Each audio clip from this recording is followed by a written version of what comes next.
Kenapa saudara-saudara kita dari kalangan Salafi Wahabi ini begitu tajam pendengaran dan penglihatannya soal musik yang ada di Indonesia?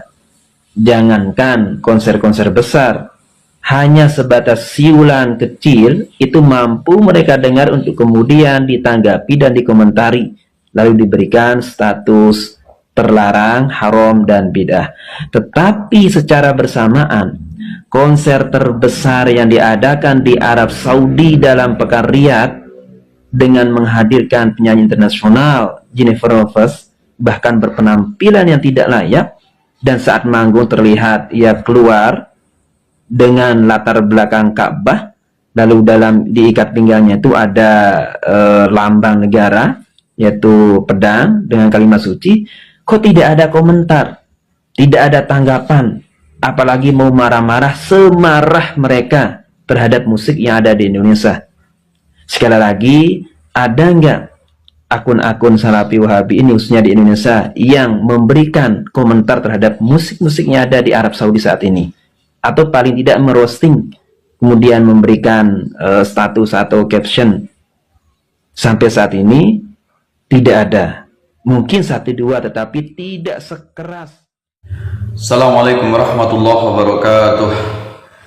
Alhamdulillahilladzi arsala rasulahu bil huda wa dinil haqq liyudhhirahu 'ala ad-din kullih wa kafa billahi shahida. Asyhadu an la ilaha illallah wahdahu la syarika lah wa asyhadu anna Muhammadan 'abduhu wa rasuluh.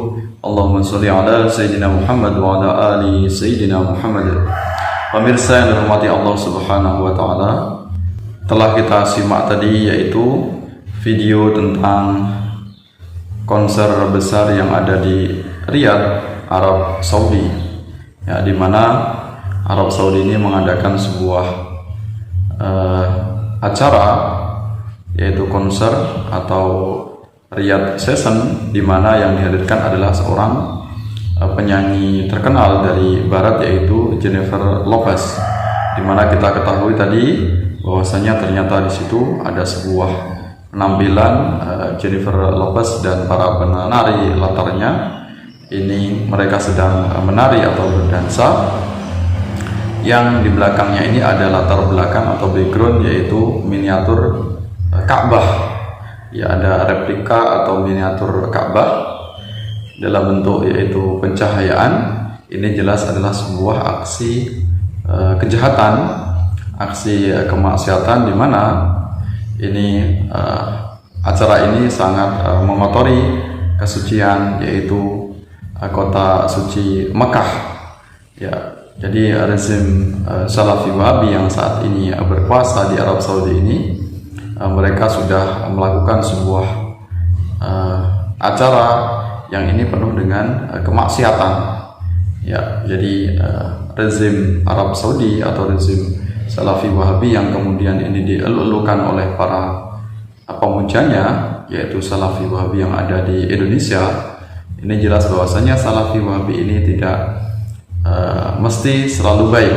Ya, memang selama ini terkesan seolah-olah mereka ini sebagai penjaga kota suci Mekah dan Madinah. Mereka penguasanya, mereka yang terus menjadi pelayan Masjidil Haram. Namun faktanya di balik itu semuanya ada banyak kejahatan-kejahatan, ada banyak kemaksiatan-kemaksiatan yang terjadi di Arab Saudi. Yang ini, Arab Saudi ini dikuasai oleh rezim yaitu Salafi Wahabi. Tentu ini sangat miris sekali, sangat kontras sekali, sangat bertentangan dengan ajaran-ajaran Islam. Ya, dulunya Salafi Wahabi ini yang menguasai Arab Saudi ini, mereka sangat ekstrim pemahamannya, pandangan keagamannya sangat radikal sekali.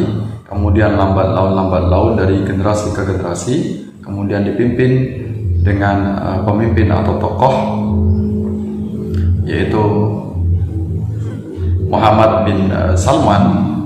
Ini mengadakan sebuah perombakan atau perubahan, sehingga Arab Saudi ini menjadi negara yang sangat bebas sekali.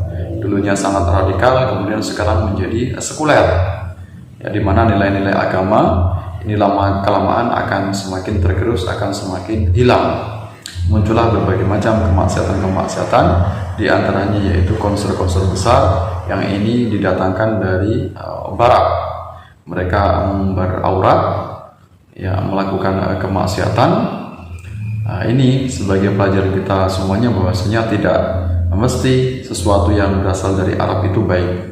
Tidak mesti sesuatu yang berasal dari Arab ini perlu kita contoh. Teladan kita, contoh kita adalah Rasulullah SAW. Kita senantiasa berpegang teguh kepada Al-Quran dan Sunnah Rasulullah SAW. Tidak bisa menjadi patokan, walaupun selama ini Salafi Wahabi Indo ini mereka sangat memuja Arab Saudi sebagai negara yang top atau negara idaman, yang konon katanya di sana banyak kampus Universitas Islam, misalnya Universitas Islam Madinah, kemudian ada Universitas Ibnu Saud. Namun di balik itu semuanya ada banyak ajaran-ajaran menyimpang, ada banyak kemaksiatan-kemaksiatan yang terus tumbuh, sehingga mereka Salafi Wahabi ini atau rezim dari Muhammad bin Salman ini telah mengotori kesucian dari tanah suci Mekah dan Madinah, mengotori yaitu Ka'bah yang sangat kita muliakan, yang sangat kita katakan sebagai kota suci, kota yang harus hendaknya untuk kita jaga kesuciannya. Jangan sampai kita kotori dengan perbuatan-perbuatan yang bertentangan dengan syariat Islam. Ini bisa kita ambil sebuah pelajaran bahwasanya kita telah hidup di akhir zaman, di mana kemaksiatan telah merajalela, di mana kemaksiatan ini sudah tidak dihalang-halangi lagi. Kemaksiatan sudah terbuka luas, tidak pandang itu apakah itu dari barat. Kemaksiatan itu juga bisa dari Arab. Artinya bahwasanya Islam itu memang lahirnya di Arab, namun yang memusuhi Islam, memusuhi Rasulullah SAW adalah orang-orang Arab. Ya, jadi tidak boleh kita kemudian taklid buta, tidak boleh kemudian menjadi pemuja Arab, kemudian mengambil segala sesuatu yang berasal dari Arab ini pasti baik. Ya, ini tidak benar yang demikian itu. Kita harusnya untuk menyaring sesuatu yang itu sesuai dengan ajaran Islam, nilai-nilai Al-Quran dan Sunnah, maka kita ambil unsur yang dari Arab. Namun kalau itu budaya Arab yang itu bertentangan dengan ajaran Islam, bertentangan dengan Sunnah Rasulullah SAW, maka wajib untuk kita tolak, haram untuk kita contoh. Nah, di mana di akhir zaman ini, di antara salah satu tanda hari kiamat yaitu kemaksiatan merajalela. Kemaksiatan itu dimanapun berada, tidak terkecuali muncul kemaksiatan itu dari negara yang dikatakan sebagai negara yang paling Islami, negara yang menjadi pelayan, yaitu kota suci Mekah dan Madinah, di mana di sana dikuasai oleh ideologi yaitu Salafi Wahabi. Nah, telah muncul dari Arab, di antaranya tanda-tanda kiamat yang berasal dari Arab, yaitu kemaksiatan sudah tersebar luas, bahkan orang mengumbar kemaksiatan itu di jalan-jalan, di media sosial. Kemudian dulunya Arab ini sebagai tanah yang tandus, tanah yang gersang, kemudian lama-kelamaan semakin menghijau, sehingga di sana banyak sekali perkebunan.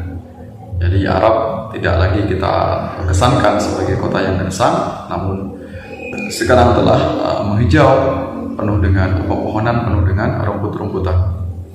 Ini diantaranya sabda Rasulullah SAW dengan datangnya yaitu hari kiamat.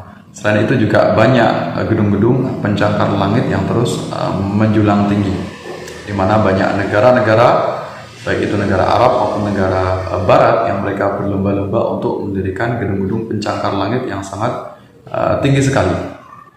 Nah, tidak terkecuali termasuk di Arab Saudi. Ini banyak gedung-gedung yang sangat tinggi, yang dulunya banyak situs-situs bersejarah kemudian dihancurkan, kemudian diganti dengan gedung-gedung yang menjulang tinggi, yang itu merusak tentang kesucian atau merusak pemandangan yang ada di Arab Saudi. Mudah-mudahan ini bisa menjadi pelajaran kita semuanya, bahwasanya ini sebagai pertanda akhir zaman, pertanda akan datangnya hari kiamat, pertanda kehancuran, yaitu faham Salafi Wahabi. Jadi kita tidak boleh kemudian menganggap bahwasanya Salafi Wahabi ini kemudian mesti benar, mesti baik. Bukan berarti bahwasanya Salafi Wahabi ini sesuai dengan tuntunan Rasulullah SAW. Jelas di sini bisa kita lihat faktanya bahwasanya mereka telah mengotori kesucian Mekah dan Madinah, mengotori kesucian tanah suci Mekah, mengotori Ka'bah sebagai kiblat atau Baitullah bagi umat Islam, mengotori itu kota Madinah yang di sana ada, yaitu Masjid Nabawi, masjid peninggalan dari Rasulullah SAW. Juga di sana ada makam baginda Rasulullah SAW. Nah, mudah-mudahan dengan pertanda yang semacam ini, dengan tanda-tanda kehancuran faham Salafi Wahabi atau rezim Ibnu Saud, mudah-mudahan nanti rezim Ibnu Saud bisa digantikan dengan yaitu pemimpin yang berasal dari Ahlus Sunnah wal Jamaah, berasal dari Islam Sunni, yang bisa kembali dikuasai di tangan Ahlus Sunnah wal Jamaah, yang terus-menerus senantiasa menjaga yaitu ajaran Islam, menjaga kemurnian ajaran Al-Quran, menjaga kemurnian ajaran sunnah Rasulullah SAW, tidak sebagaimana yang telah dilakukan oleh rezim Ibnu Saud, tidak sebagaimana yang telah dilakukan oleh rezim Salafi Wahabi. Mudah-mudahan bermanfaat untuk kita semuanya. Mudah-mudahan kita senantiasa mendapatkan hidayah, mendapatkan pertolongan dari Allah Subhanahu wa Ta'ala. Kita semuanya tidak tertipu dengan berbagai macam aliran yang menyimpang, tidak terbawa dengan banyaknya muncul kemaksiatan. Kita senantiasa istiqomah melaksanakan ajaran Al-Quran dan Sunnah Rasulullah SAW. Kita termasuk hamba Allah yang akan diselamatkan dari berbagai macam penyimpangan, berbagai macam kemaksiatan. Kita semuanya diselamatkan oleh Allah Subhanahu wa Ta'ala, senantiasa dalam petunjuk ajaran Islam yang lurus, Islam yang benar, Islam yang sesuai dengan ajaran Al-Quran dan Sunnah Rasulullah SAW. Wallahu a'lam bishawab. Wallahu muwaffiq ila aqwamit thoriq. Wassalamualaikum warahmatullahi wabarakatuh.